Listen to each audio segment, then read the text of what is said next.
Watch Transit TV right now. I'm Tochukwu Michael. Keep watching Transit TV. These two players are irreplaceable for City. So would it be wrong if anybody says they don't really have the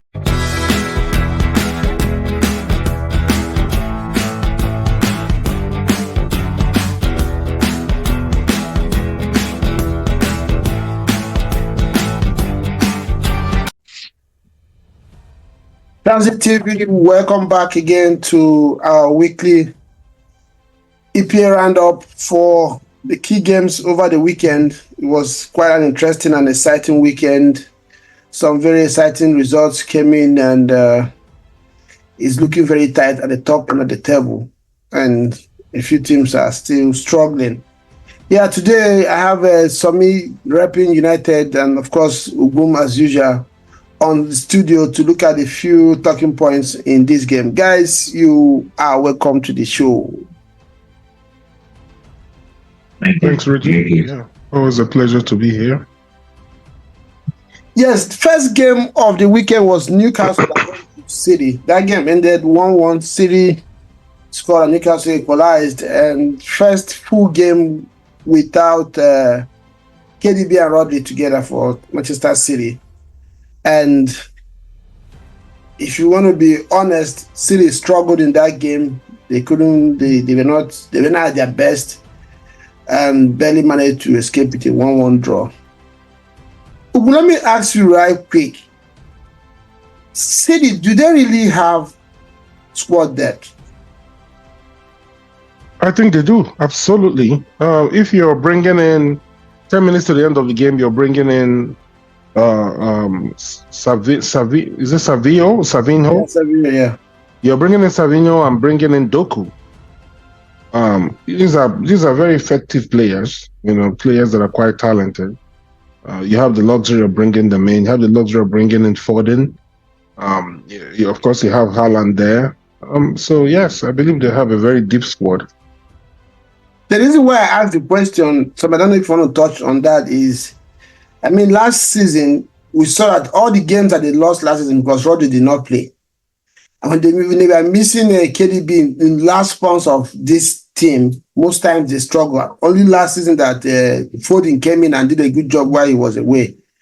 2 games now, without these two players playing 90 minutes, City have struggled. It's beginning to look like they have squad depth maybe in a few positions, but these two players are irreplaceable for City. So would it be wrong if anybody says they don't really have the depth? Because once Rodri is not there, the person that comes in for him, the gap is really, really down. And it's looking like the Silva is not the Bernardo Silva we've known in City for some time now. Yeah, but I think we need to understand and define squad depth. You can't have another Rodri. Once you miss those sort of players, it's hard to replace them. So I believe they have squad depth, but they just don't have another quality player like Rodri. And if he did, that player would not want to be on the bench. So he wouldn't want to come to and be a team B player. So they have squad depth. They just don't have the quality to replace like Rodri. And so just like KDB. So if Haaland is injured tomorrow, nobody can replace him. So, but yes, they have squad depth. They just have that quality to replace those certain players. Yeah, fair enough. Yeah. Pep Guardiola has always found a different way to solve problems. Though in the last 2 games, he has not looked like he has found that way. Eventually, I'm sure he's going to find. But there's one little worry I also have about City. I don't know if you guys believe the same thing. Or let me ask you, Gundogan, has that transfer really worked for City from what you have seen so far this season? For me, it hasn't worked. It hasn't worked. I remember you saying that you don't think this is a good idea to bring back Gundogan. I thought it wasn't. It was most unlike Pep to actually do that because he doesn't do that. Yeah. Once he lets a player go, that's it. Yeah, but I guess in Gundogan's case, he didn't let Gundogan go. Gundogan just thought it was time to move, and Pep didn't prevent him, didn't hold him back, right? So I don't think Pep wanted him to leave at the point he left. That's probably the reason that he, of course, was open to Gundogan coming back. Just to add to what Somi said, I 100% agree. That's what I had in mind as well. If you have someone that's in a conversation for a Ballon d'Or, it means the player is a generational talent, and there are only few generational talents, right? So they are simply irreplaceable, no matter your squad depth. So I totally agree with that.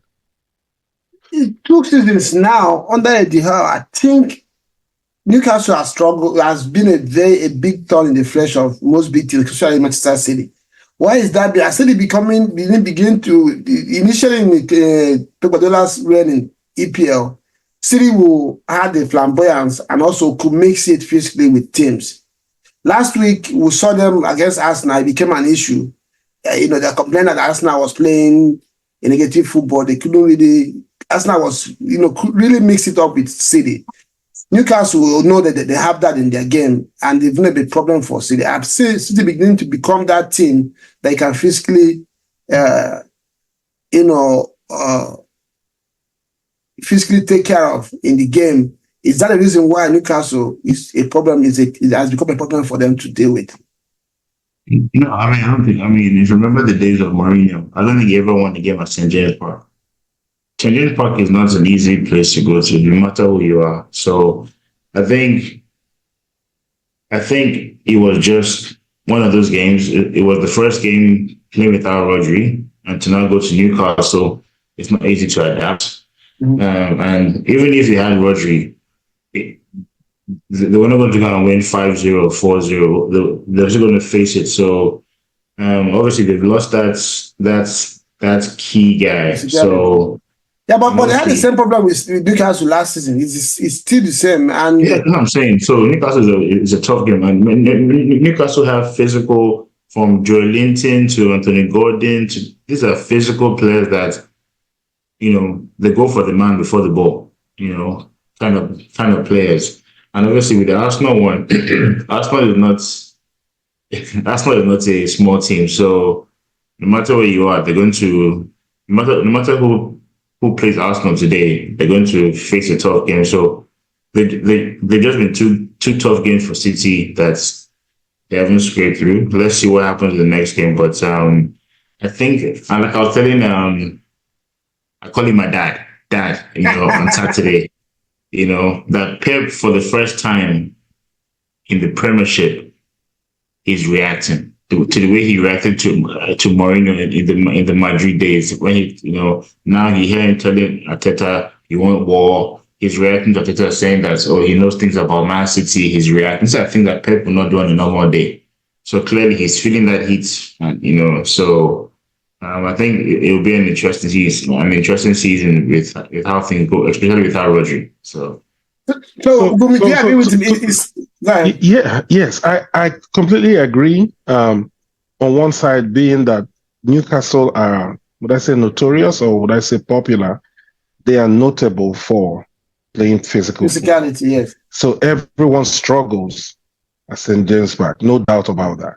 But on the other hand, the other perspective is that if you want to have a chance against Manchester City, you've got to play them one-on-one. That's the only way. The teams that have been able to beat them have never beaten them by soaking up pressure and hitting them on the counter, mainly by being bold enough to play one-on-one. Man-to-man. Man-to-man, not one-on-one, man-to-man against them, right? Where you're courageous enough to press them from the back. You don't wait for them on your own half, right? And so I think that's what Liverpool has used to beat them. United have used the same thing to beat them. They've never sat back and asked them to come, and if you do that, they'll kill you. No doubt about that. Yeah, I think that's how Arsenal got one goal win last season too at Emirates. Yeah. If you're bold enough to press them up there and trust your men to match them one-on-one, then you have a chance. And I think that's what Newcastle did. And like Sammy said, with the physicality of Jonathan and Bruno Guimaraes, and Murphy, who is an underrated player. And they have Sarr too at the back. Yeah, so those guys were up for the battle, physical battle, and without Rodri, Rodri is usually the guy that gives them that edge, both physically and in the use of the ball and ball protection. Without him there, they were there for the taking, and Newcastle were able to get a result. Okay, well, fair enough. We see, like somebody said, it looks like Manchester City are rattled for the first time in the last 5 years. They are beginning to react, both even the players. You can see, in fact, 2 weeks ago, already Bernardo Silva was crying about fixtures. Then he cried about how Arsenal played. You see Haaland reacting on the pitch. It looks like they're a little bit rattled, and we'll see how Pep is going to react to this one. Another question I would have asked, but maybe we'll move on, is Foden, for a player to win Premiership Player of the Season last year, and he can't even get into the team for Manchester City just less than 6 months, 4 months down the drain. It's beginning to look a little bit shaky, and that's my concern with Foden. When he's good, but I don't think he has had that consistency to be how people rate him in England. Maybe because I don't know why he has that protection from both the press and even the fans. Because somebody like Saka, for instance, has been there for the past 3-4 years for Arsenal. Each season he improves. But Foden, sometimes for half of the season he will miss. The next 6 months he will just be like unplayable. Then they will start to say he's the best.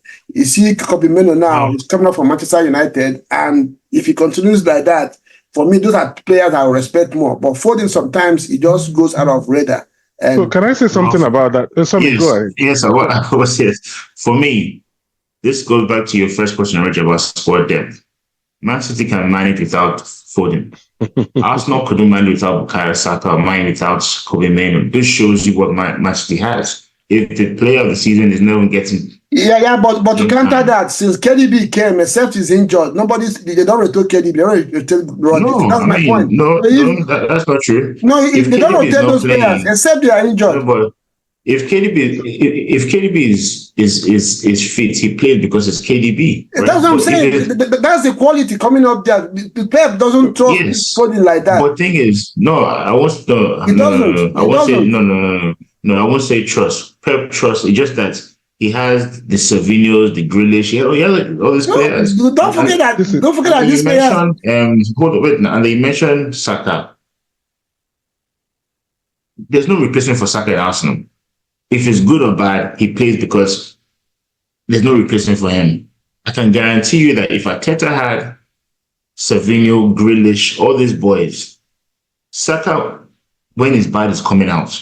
Guarantee you. But that option is not there at Arsenal. But at Man City, they have it in surplus. I don't agree with you. What about in England? In England, Saka in England was bad, yes, but Saka played almost all the games. Foden couldn't really find his place in that national team. They just played him sometimes. I believe if Foden is at the level that he gets mentioned in England, they will rotate him. Him, Rodri, and KDB, and what's his name? Haaland.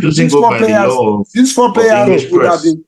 They will start the game, maybe can change them to rest him. But sometimes Foden doesn't play 4 games. Reggie, for him to be coming in. There's something you mentioned to me a long time ago, you remember? Yeah. Pep is the only kind of guy that he can bench you for 7 months. You see that's exactly but it's not he doesn't do it with every player. That's what I'm saying. This is how this man has dominated this league and won this league 5 seasons out of 6. Because he knows how to manage his squad. I think this is just squad management. And I'm wondering also whether this is really a drop in form by Foden or the fact that he played a lot of football, just like and Rodri played. Now Rodri is suffering the effects of the number of games and the number of minutes he played for both club and country. Yeah. So I'm thinking that Pep, being who he is,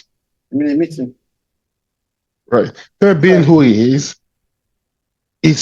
bracing his squad, doing what he's always done. Yeah? Managing the squad, winning games. When it starts getting to November, December, he will unleash Foden. Like he always does. Let me ask you a question. Foden played 90 minutes against Wolves, and he has played some 20-30 minutes here and there this season. Has he played well? He hasn't played well. I agree. Exactly. I That's agree what I'm with saying. that, That's why yes. he's not playing. It's not So- because they're arresting him. He has not played well this season. But not played- remember, he started the season no. quite late. He had no preseason. He started the season quite He late, so played he's going to take a bit of the time. same thing with Saka. The same thing with the same day he finished his summer. No. The same day he finished summer. Reggie, It's not quite. It's not quite the Saka same. played. It's not the same. Reggie, No, what I'm saying is that he played a lot of football. It's the same number of games that Saka played, and they can rise. Let me ask you a Why is it question. so different? Let me ask you a question. Mm.